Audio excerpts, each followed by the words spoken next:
All right. We're going to talk a little bit about your upcoming Advocacy Day on May 23rd. Before I get completely started here, I'm going to ask one more time for the hand raising. So click on the Raise Your Hand button if you can hear the sound of my voice. I promise the incessant hand raising will stop. I always just like to make sure that the audio is working. All right, great. So here we go. First of all, I want to let you know who's speaking, the disembodied voice. This is me. My name is Stephanie Vance, and you can see my beautifully airbrushed picture here. My background is I used to work on Capitol Hill for many different members of Congress. Here in Washington, D.C., I was a lobbyist at National Public Radio, and I've written way too many books on advocacy. So I come at advocacy from the perspective of the people being advocated at, the staff people. And so what I'm hoping to do for you today is to help you as you go into your meetings understand how to structure your messages and your ideas so that your elected officials, so that what you're saying really makes sense to them. Because one of the things I think is a problem with communication between legislators and their constituents is sometimes we are not all speaking the same language. So I figured if I could help you speak that language, you would understand how to communicate with the legislators, they would listen better, and then there would be world peace. So I'm pretty excited about that. Now, when we're thinking all about Advocacy Day, I want to make sure that you know where all the resources are and who can be helpful to you. So I'm going to unmute Emily's line. You have Emily Rowland, who's the Member Advocacy Coordinator at the North Carolina Hospital Association, and she is going to say a few words to officially welcome you because you are not officially welcomed until Emily has done so. So Emily, go ahead. Hey everyone, thank you so much for joining on today's call. As many of you all know, this is a new opportunity this year. We heard from you all that you wanted some more information for yourselves and others at your hospital who aren't as familiar coming down to Raleigh to get some tips on how to make your visit and your conversations the most successful. So we're really excited to have Stephanie and her team speaking today. But if you have any specific questions about our Advocacy Day, I can pop in and answer those, I think, at the end. Or can address those later, but just thank you for joining us, and we look forward to having you guys there on Advocacy Day on the 23rd. So thanks, Stephanie. All right, thank you, Emily, and I'm going to go ahead and mute your line. And speaking of muting lines, I just want to let everyone know some of the logistics. So everyone's joining in a mute-only mode, which means that you could speak all you wanted to, but I can't hear you. And the reason why we do that is to make sure that any background noise is not coming through the phone lines. But if you do have a question, you'll see a questions box. It says questions. There should be a little plus sign next to it, and you can open that. And if you're not seeing that, you may need to open up your toolbar, which is, you'll see a red background with a white arrow. You can click on that, and it will open up your toolbar, and you'll be able to see the questions box. Now, if you're still not able to do that or a question comes up afterwards, have no fear. We're not abandoning you. You will be able to ask questions, and particularly on the policy issues, you'll have a whole exciting webinar about that next week. One of the most common questions I get is, will this be recorded? And it will be. And it will be made available hopefully later today, depending on how quickly my computer can convert. But it will be made available later today so you can enjoy it over and over and over again. All right, so let's get started. First of all, I want to make sure that you know where all the resources are for the Advocacy Day. And so I want to head over to the North Carolina Hospital Association Advocacy Day site. Here's the link. It's under the Advocacy tab. And you've got the full agenda there. You've got where you can register. You've got logistics and the information about the webinars, including the one you're on. The materials in terms of talking points, et cetera, are coming soon. One of the reasons why it's sometimes hard to get those together a whole lot earlier is because all the legislators change their minds all the time. So I know that your staff at NCHA are putting those together. And information about what you should bring, and then, of course, some other resources. So make sure you've taken a flip through these pages just to be sure that you're up to speed on what you should be bringing as well as what's going to be happening at your event. All right. I also want to make sure that you're familiar with the grassroots advocacy page. Now, I know that everyone has been on this multiple times and always does all of the action alerts. And if you don't, you definitely should. This is where we're going to talk about getting started in how you can be most effective, because you'll need to use not just the materials on this site about the things that you can download, these PDFs that you can download, but also getting to know your legislators and the issues. And I'll show you how that integrates into what's going to be your most effective advocacy strategies as we move through the process. All right. So that's all about Advocacy Day, and this is where to get started. And again, this will be recorded, so you can get access to all of those links as we go through the recording. But basically, I want to give you the strategies for effective advocacy, and there are really 4 keys, specifically knowing what you want, who you're talking to, how to talk to them, and how to follow up. So I want to go through each of those so you can be fully prepared. First of all, what you want. Every legislative environment I've ever been in or ever seen is a decision-making environment. So while we like to go and talk about educating our legislators on the issues, which is important, think back to the last time you were quote-unquote educated. Not this time, the time before that. And you probably thought, well, you know, I'm being educated on this. No one's making an ask of me. I don't necessarily need to pay a whole lot of attention, because we will be making asks. But the point is that people don't really pay as much attention to an issue as you would like them to until you're making an ask of them. And there are 2 kinds of asks. There's policy-related asks, and there are relationship-building asks. And the policy-related asks are some of the things you'll be talking about next week, and I'll show you where to get started on those issues in a moment. But the relationship-building asks are as essential, and those are the ones that you're going to need to do to follow up from your meetings, because your meeting, it didn't really happen unless you're be following up from it. Now, I'll tell you, as a former staff person, people would come into me once a year, say they wanted something, $6 billion for something, wouldn't get it, and then wonder why we didn't help them out. You definitely need to be thinking about follow-up throughout the year, and that's the 4th key to the effective advocacy, which I'll be talking about. But those are relationship-building asks, and you just have to make sure that you know what it is you want and that you're prepared to ask it in the form of a question. I'll talk about how you work that into a message formula in just a moment. It's a very competitive environment. For those who are wondering, this is a whale shark that I went snorkeling with, and we're all very glad I came back. But it's very competitive. You've got hundreds of groups vying for legislators' attention on a huge variety of issues. And remember that those legislators, even at the state level, are managing every single issue under the sun. So you may walk into their office and have something that you would like to speak about, but it may not be at the top of their agenda. People often ask me, how do I get my issues to the top of the agenda? And my answer is you can't. You have to figure out a way to identify what's at the top of the agenda and then tie your issues to that. Now, as people working in the healthcare world, you have a little bit of an advantage. You've probably heard that all around the country, state, local, federal, everyone's worrying about healthcare issues.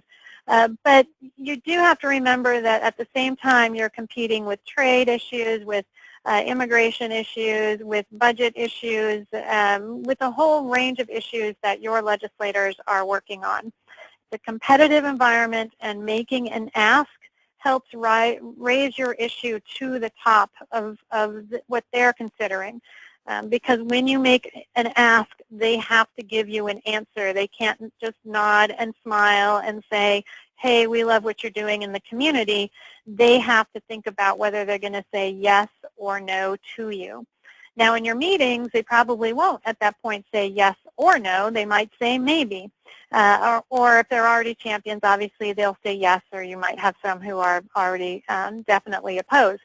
But for the most part, rank and file folks will generally say maybe, and that's why that follow-up that we're going to talk about is so essential because when they say maybe, they usually mean maybe. And you want to make sure that you have the relationship with them when it's actually time for them to make that decision, whether it's on co-sponsoring a bill or voting on a specific piece of legislation. So where to get started on those issues? These are the materials from the NCHA site, and I want to get us to that website. So let's see where to get started. This is how you keep current in this rapidly evolving environment. NCHA is really good about preparing these materials on one-pagers. So you'll see there's a one-page legislative summary here. And then you've got the position statements that are on the current issues that NCHA is working on. I should also mention that you've got the webinar coming up with Cody Hand, the Senior Vice President of Government Relations at NCHA. So as you're looking at these, if you're wondering, I'm not as familiar with these as I would like to be, you will get familiar with it on that webinar. But do take a minute before that webinar to just kind of read through these and make sure that you've got at least some basics on it. Now, making that ask, don't worry about if you can't remember absolutely everything and all the details and, you know, what the issue has been since the beginning of time. You are not expected by your legislators to know all of that detail. You're expected to understand how these issues, whether it's graduate medical education, certificate of need, et cetera, how these issues impact you in your day-to-day work. And if you can't get the acronym right or if you forget the order of the words, that's fine. Your role really is to make that community connection. And as you're thinking about advocacy, there's actually a variety of elements that we think about when we're thinking about advocacy. So to me, it breaks down into education, public relations, advocacy, and lobbying. So we throw these terms around a lot, and I just want to lay them out so we're all on the same page. Education is really making sure that your elected officials know what it is you do. Now, as hospitals and health systems, your legislators are going to have a much better idea of what you do than some other groups, but they need to know what it is, what your role is in the community on a day-to-day basis. That's education. But remember, we're not going in and saying, hey, we want to educate you. But they do need to know that, what it is you do. The next is public relations. And that's making sure that they feel positively about what you do. Now, again, you all have a huge advantage here because people are going to feel positively in general about what hospitals and health systems do. And, you know, I would say that you all have a huge advantage over many, many other groups because your education and public relations pieces are much easier to deal with. Then there's advocacy, and we call it our Advocacy Day, is about getting those legislators involved in some way. And that's where the ask comes in. That's where it's absolutely essential because if you don't ask them, then they won't do anything on it. You may go in and educate them and think, well, you know, I told you what this issue was and why it was important to us, and why didn't you do anything on it? And it's because you didn't ask. So advocacy is about engaging with getting the elected officials engaged in doing something. Now, lobbying is really what your team at the association does. So they keep track of the thousands of bills that are introduced at the state level and figure out which ones impact you the most, what your proactive and your reactive policy agenda is, how to move that forward. That's really sort of the lobbying piece of the puzzle. And then they go to you and they let you know when it's time for you to advocate and to get your legislators involved. So I know I have just stressed making the ask a bazillion times, and you are thinking to yourself, yes, I've got it, make the ask, I have it underlined. And you do. But as you're working it into your conversation, I guarantee that at some point you will forget to make an ask. That's okay. You can make a follow-up ask, but just make sure that we're all on the same page about how important that is. All right. Key number 2 is who you're talking to. And when you're making your ask, it's great to say, hey, this is something that's important to me. But it's always good to go in and make sure you know a little bit about that audience. Imagine the power of being able to present your issue in terms that the legislator is interested in. Sometimes we go in and we talk about healthcare, and we get very focused on our issues. We have blinders on about what we want to talk about. And while, again, it's important that you focus on your issues, you also want to put that in terms that that legislator is most interested in. Basically, you want to know what gets them up in the morning and what keeps them up at night. And what gets them up in the morning is some policy issue that they love. It might be technology. It might be education. It might be business. Every legislator loves some issue. They came into office because they love that issue and they want to work on it.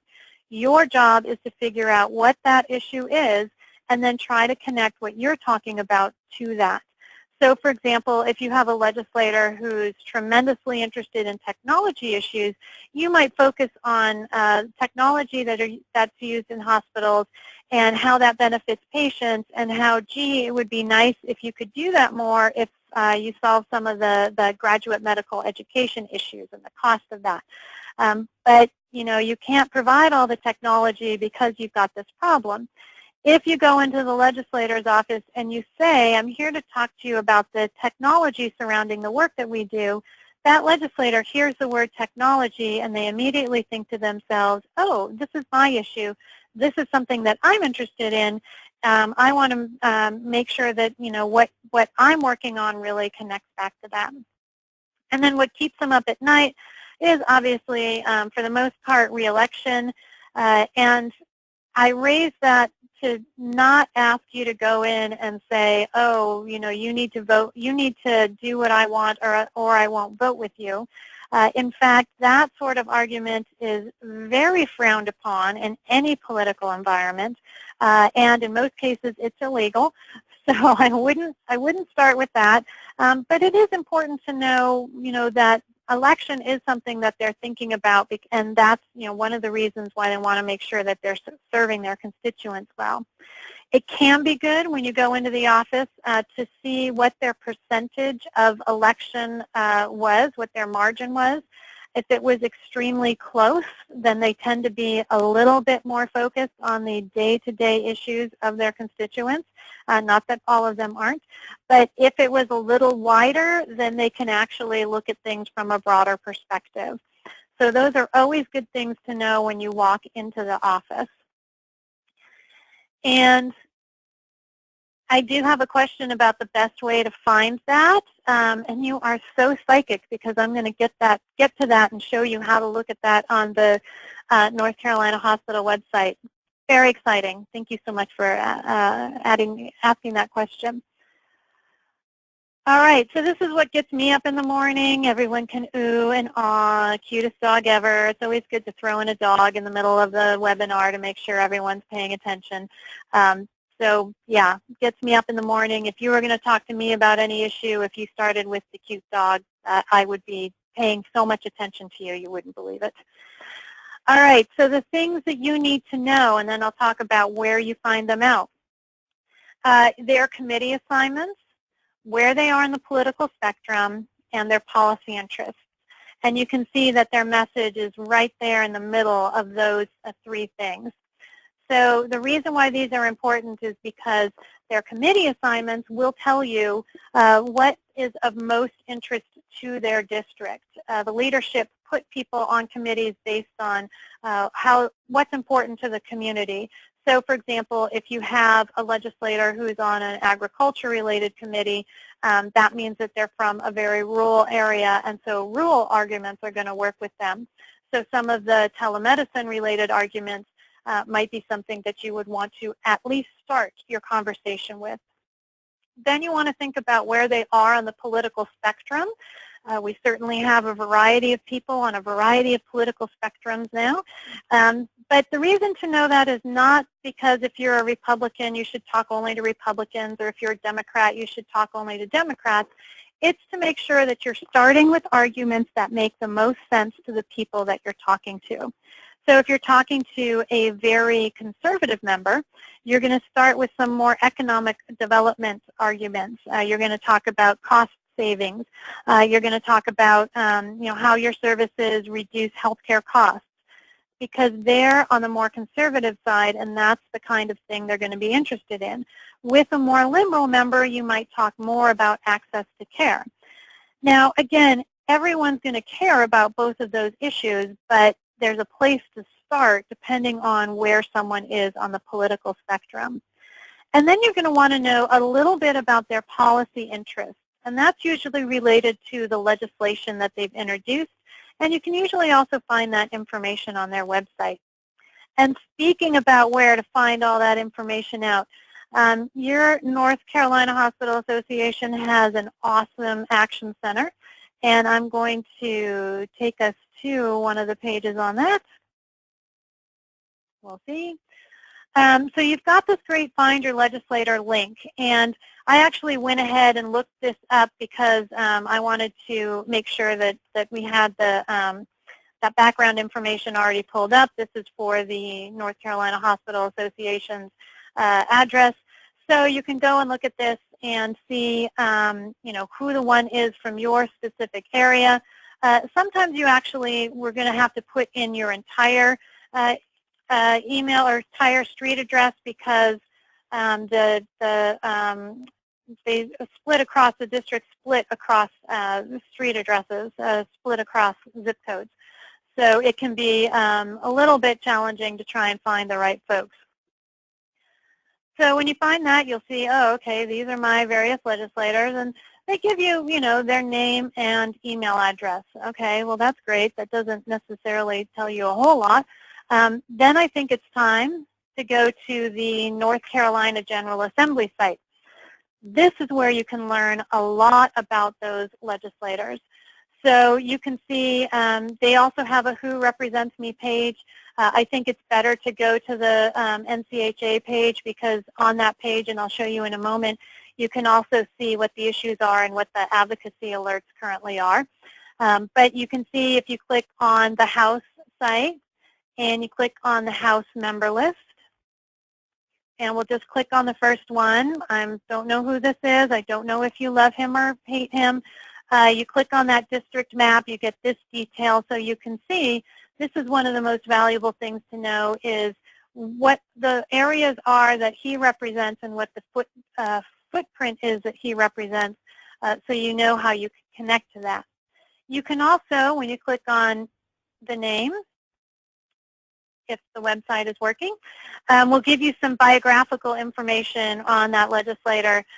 You can see, and my connection is a little off here, so apologies for that. Here we go. You can see, you've got the contact information. One of the most important things to look at are introduced bills. That's the next link on that. And when you look at introduced bills, you will see the kinds of things that he in particular is interested in. Now you'll see he works on opioid misuse, so that's something healthcare related. You can also see that he's interested, there's some that might be difficult to raise. I wouldn't suggest raising some of the more controversial ones.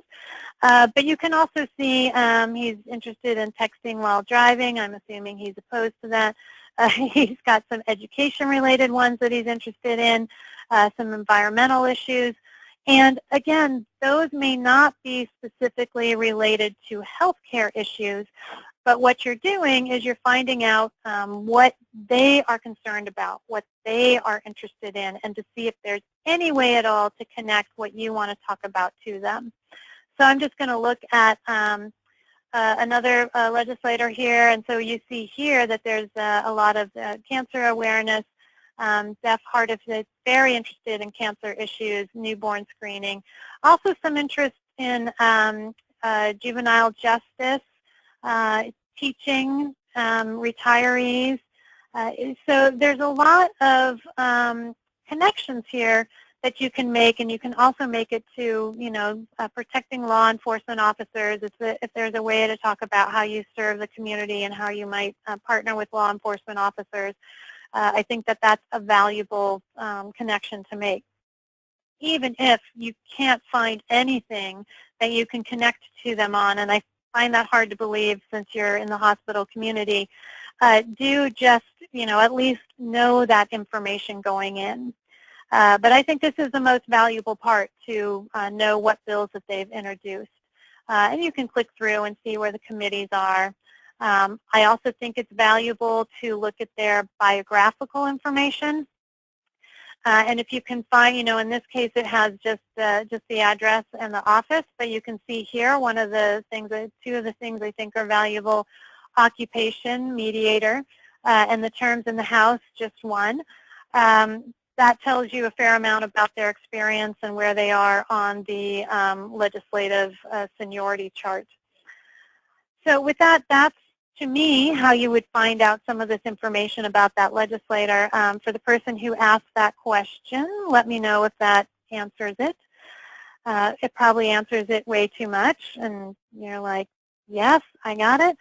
But another one of the best resources is many of your hospitals have government relations specialists and professionals. They can help with this kind of research. It's fun to do it on your own, or maybe I think it's fun. That makes me kind of dorky. It's fun to do it on your own, but also be sure that you're talking with your government relations team, because they can help you apply that information to the arguments that you're going to be making within the hospital community. Now let's also talk about, I had promised to show you the Action Alert Center, and if you've already looked at that, you are one step ahead of the game. So when you look under grassroots advocacy, you'll see there's a link to the Action Center, and this has a lot more information on how to contact your legislators and the current issues to work on. So in this case, they're related to the Advocacy Day coming up. But this offers you the ability to send them a message directly through the Grassroots Action Center. So if you haven't done that, please, please do that. And another thing to make sure you're doing is to share your legislator relationship. I promise that Emily and her team at NCHA do not use this information for evil. It really, really helps the lobbyists and your government relations professionals know when they're talking to a legislator how you connect with that legislator, and it really helps them make a constituent connection.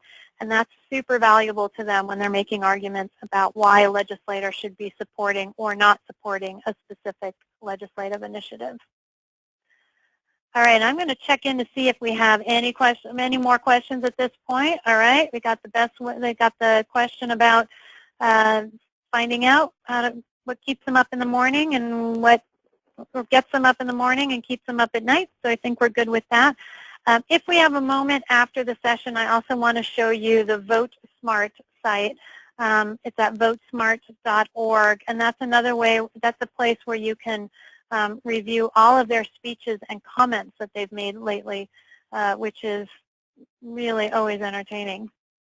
But before we do that, let's go to how to talk to them, because I think the VoteSmart site will also help us as we're pulling together this information. So we've talked about knowing what you want. We've talked about knowing who you're talking to. And now I want to talk a little bit about how to talk to them. So let's go into that. So first of all, I always like to have an acronym because that's what we do in DC. We have acronyms. And this one is SPIT, specific, personal, informative, and timely. Specific means specific to both you and that legislator. So you're not just talking about what you want, you're talking about what that legislator would be most interested in. And when you're doing that, you want to be personal. You want to tell that personal, local story. That's absolutely essential to the message. You are trying to connect the crazy things that happen at the state capitol back to the districts, and that's really your role in this effort. You also want it to be informative, and by that I mean you do need to have some facts and figures around the argument. You don't necessarily need to have all of the details, you don't need to have all of the numbers, but NCHA will help you get that information. But you do need to have some of that information in order to make your argument even stronger. And then timely. Timely is all about making sure that you're asking them these questions at the right time. I will say that sometimes when I was working on Capitol Hill, people would come to me and ask the legislator to do something after a vote had happened. And I would say, when would have been a great time to get this information was before the vote. That would have been a much better time for you to tell us what it was you wanted. And your going now is going to be very helpful, not only for the kinds of asks you're making, but also to do those relationship building asks that we've talked about, because the summer tends to be a time that they're very active on some of those relationship building asks, site visits, etc. All right, here's the message formula that I promised. So I've talked about a lot of things that you need to make sure that you integrate into your message. And I want to lay out these 7 points that you can use to deliver that. So you start with, hello, my name is, and I'm from. And this is where you say your name and where you're from.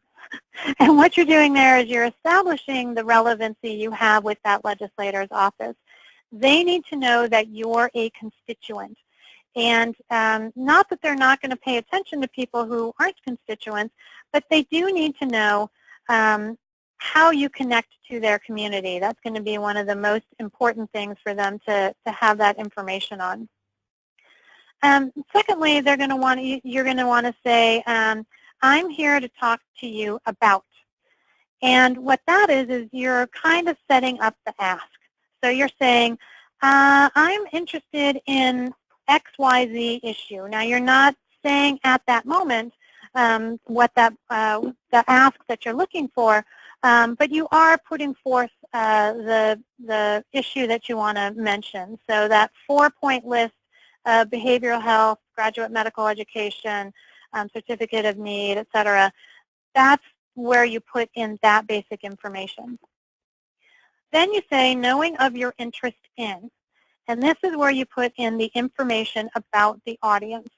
So let's say you've done your research and you know that a legislator is very interested in technology issues. So you would say, knowing of your interest in technology issues, I think you'll be interested as well. And that's where you would make some sort of connection to that issue, as I explained earlier with technology. This would also be a place if you're trying to figure out if you're speaking with a more conservative or a more liberal member, where you could say, knowing of your interest in economic development, knowing of your interest in jobs, I think you'll be interested as well. Then the next part is, this is important to the people I represent because. And this is where you tell that personal story. And you all, again, have an absolutely huge advantage in this because you do have some great personal stories. And I'm not suggesting that you break confidentiality, but you can always just sort of tell a general story about some of the people in the community, how they're impacted, how difficult it can be to get physicians, mainly because, there's medical education problems. So that's where you tell that personal story, that local specific connection to the people that the legislator represents. This is also a great place to start talking about what you do in the community. So if you're involved in community health cares, or if you're in community health fairs, if you're involved in some sort of connection with patient groups, etc., this is a great place to put that information. Then the next point is, that's why I really hope that you will. That's where you make the ask. So that's why I really hope that you will support our position on certificate of need. Will you support our position? Remember, it has to be in the form of an ask. So the reason why you're doing that there, instead of the ask right up front, is because you want to lay out your argument a little bit and then make that ask. Now, again, after you make the ask, they might say something like, oh, well, I need to learn more about the issue. I'm concerned about costs, etc. In which case, you want to make sure that you get information about what they're concerned about so you can respond to that. And that's where I'd like to follow up by comes in. And I'm going to talk about a few follow-up ideas in just a moment. But you do need to make sure that there's some sort of follow-up with that office. And that follow-up occurs in two ways. One is you doing site visits and other connections, and the other is you making sure that you have given the information to your government relations staff about what happened in your meeting so that they can make that connection to the office. There's a lot of power for your government relations staff to be able to talk to a legislator's office and say, I know these people visited you a couple weeks ago. I know you all talked about this. I know this was your question. Here's the answer. That's incredibly valuable for staff and legislators. Always make sure you get the contact information. It's interesting, when you go to these meetings and it's a little intimidating and you're not sure what to say, it's always interesting how many people forget to just get business cards or, business cards I know are very old-fashioned. So whatever the kids do these days, make sure you get their contact information. All right, so that's the message formula, and if you're scrambling to write this down, do be assured that you'll get all these materials after the session. I just wanted to lay it out for you so that before you come to the event, after you've done the webinar next week, before you come to the event, you've sketched out how you want to talk about your story, and this is a way to integrate all of that in. All right, before I move on to key 4, I'm just going to check to see if we've got any additional questions. And we're good for now. Do know that after we've gone through this, we will have an opportunity to ask more questions. I'm also going to show you that cool Vote Smart site because I think that's another great way to research your legislators before you go to your event. All right, so I've talked about knowing what you want, who you're talking to, how to talk to them, and now it's time to talk about how to follow up. First of all, social media. Most legislators are on it. Everyone in D.C. is on it. Most legislators at the state level have some connection on social media. And it's a very, very quick and easy way to see what your legislators are doing and to let them know that you're engaged in the process as well. If you go and look at a legislator's Facebook page, for example, you'll see that whenever they post something, there are very few comments about it, and most of those comments are cranky. So when you are watching their Facebook page and you see something that they've done in the community and you put a positive comment, they always appreciate that and notice it. So, for example, they might put a comment that they've visited, say, a business in the community, and you can put a comment that says, hey, thanks for coming to our district and, visiting with our folks. We would love to have you visit with us at some point. Thanks so much. This is especially valuable during and after your event to get pictures and post them on Facebook. You also might consider liking your legislators on Facebook. You don't actually have to like them, but do at least follow them so that you're getting all the information that you need flowing through your feed as well. The other nice thing about Facebook is they usually post there when they're going to have meetings in the district and when they're going to do town hall meetings, etc. Twitter's good because that usually tends to be a more immediate outlet. So I won't comment on Twitter being more immediate here in Washington, D.C., but it is definitely more immediate at every legislative level. So you can use that to follow what your legislators are doing right there at that moment. YouTube is nice because you can use that to see what they look like. Often they do not look anything like their official picture. I don't look anything like my official picture. And you can see if they have a YouTube channel, often they're posting their speeches on it or other videos, so you can see that when you see them in the community. And finally, LinkedIn can be valuable because you can see who you already know who knows that legislator. This can be super valuable for when you go into the meetings.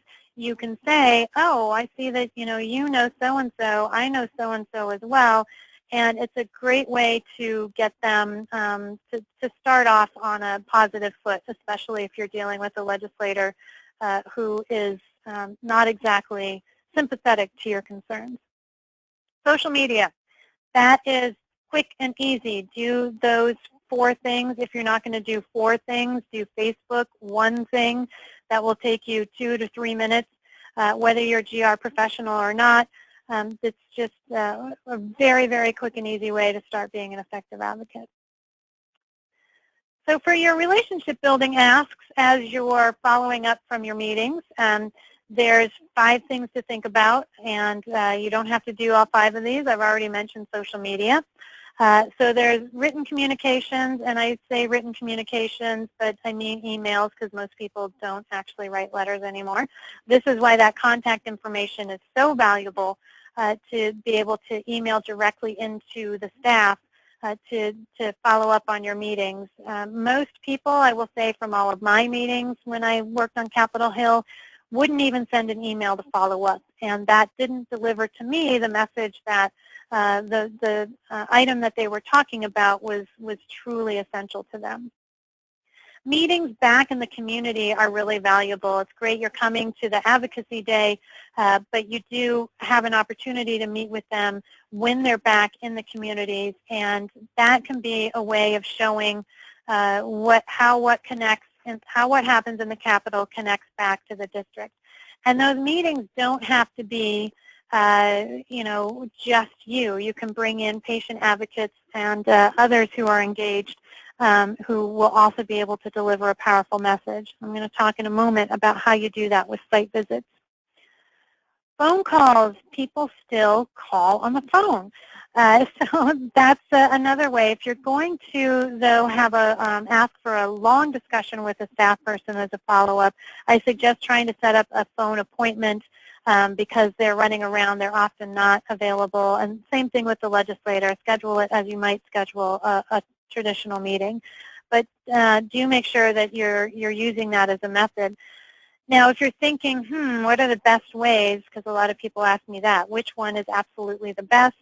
I would say that ask that staff person or that legislator which they prefer and then use that.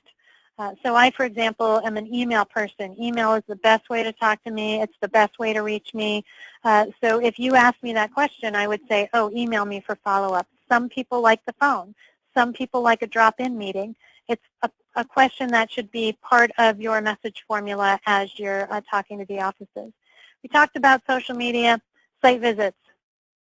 Again, you guys have a really big advantage in that you have something to show legislators and staff people that connects back to the issues that you're talking about.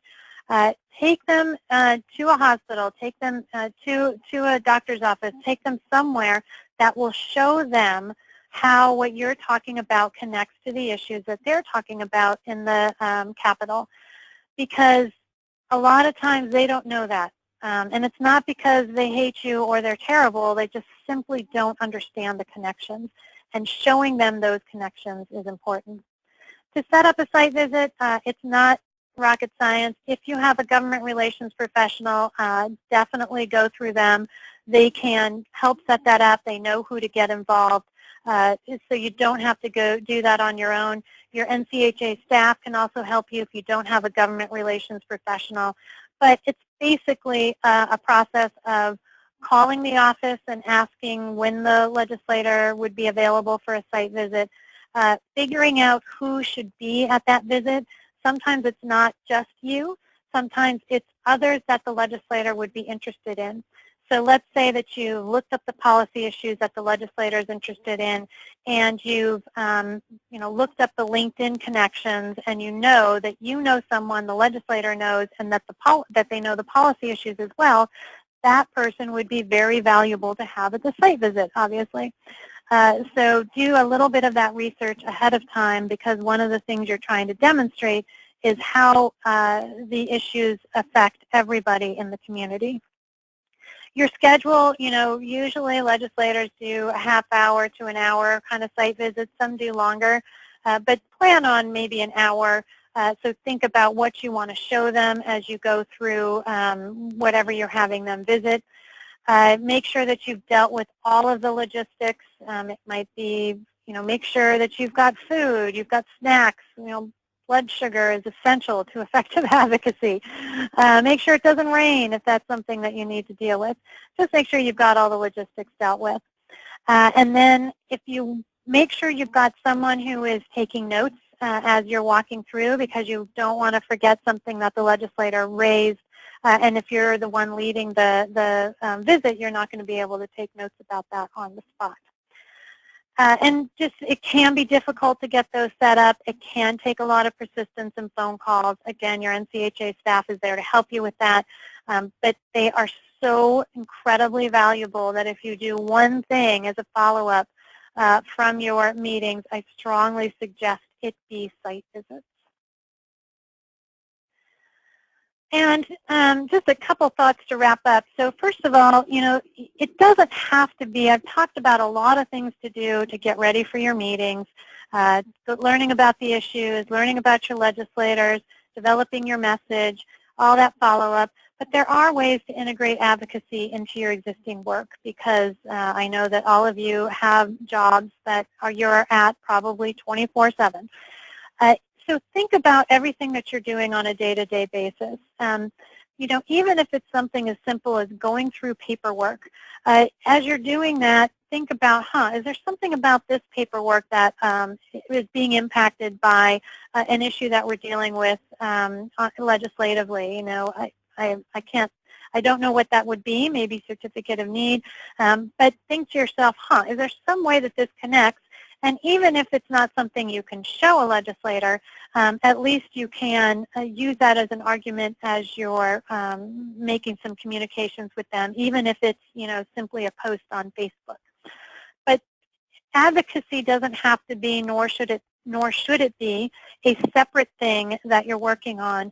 It's something that you would be thinking about as you go through your day. So as you're talking with patients, as you're talking with the community, as you're talking with others, other folks at the hospital, figure out how what you're talking to them about connects to what you could talk to a legislator about. Now, with that, I did want to share with you the VoteSmart site. As I'm doing that, I want to check to see if there's any questions.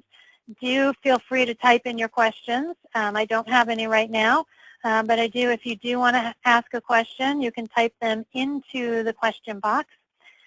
And in the meantime, I'm going to take you to VoteSmart. So it's at votesmart.org.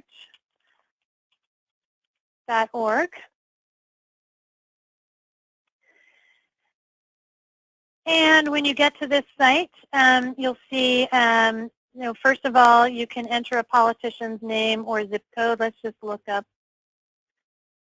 Cynthia Ball, just in case. There you go. Now, once you do that, you find that particular legislator, you can read some of the background that they have. So at the state level, they tend not to have as much background information, but you can see, you can get to their education. They'll have their legislative experience, some of their professional experience. The state university information would be good to know. Now, you can also take a look, and this is particularly true at the federal level. At the state level, it can be a little bit less. As you can see, there's just the one at the state level that is a voting record. At the federal level, they tend to have a lot more of those. You can also see if there's any speeches that they've made. In her case, because she's newer, she doesn't have any speeches that are up here. But for the legislators who've been in for longer, you'll find that information.